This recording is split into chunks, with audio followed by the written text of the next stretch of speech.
আমরা অনেকেই মনে করি দুধ দাঁত তো কিছুদিনের মধ্যেই পড়ে যাবে এবং কিছুদিন পরে আবার আমাদের স্থায়ী দাঁত চলে আসবে।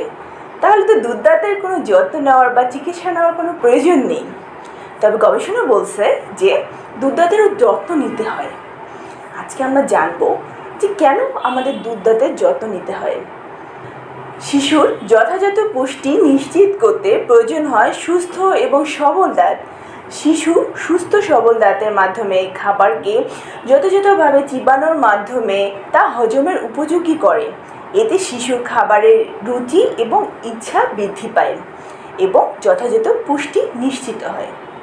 দুধ দাঁতের স্বাস্থ্য খারাপ হলে, অর্থাৎ দুধ দাঁতে যদি ক্ষয় রোগ অথবা গোড়ায় ইনফেকশন অথবা যদি গোড়ায় ফোলা থাকে, সেক্ষেত্রে স্থায়ী দাঁতের উপরে একটা খারাপ প্রভাব পড়ে।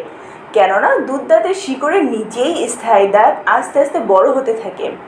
এখন যদি আমাদের দুধ দাঁতে ইনফেকশন থাকে, তা স্থায়ী দাঁতের গঠনে সমস্যার সৃষ্টি করে। এছাড়া দুধ দাঁত যদি আমরা সময়ের আগে অথবা পরে ফেলে দিই, তখন দাঁত উঁচু নিচু এবং এলোমেলো হওয়ার একটা সম্ভাবনা থাকে।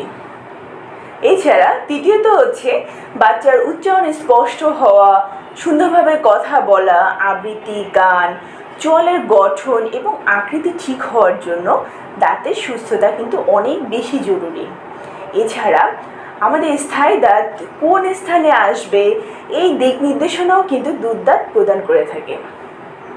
এছাড়া দীর্ঘমেয়াদী দাঁতের সংক্রমণ রক্ত সংবহন তন্ত্রের সাথে মিশে গিয়ে শরীরের বিভিন্ন গুরুত্বপূর্ণ অঙ্গপ্রত্যঙ্গ, যেমন হচ্ছে আমাদের হৃৎপিণ্ড, আমাদের মস্তিষ্ক এবং হাড়ে গিয়ে সেখানে সংক্রমণ ঘটাতে পারে।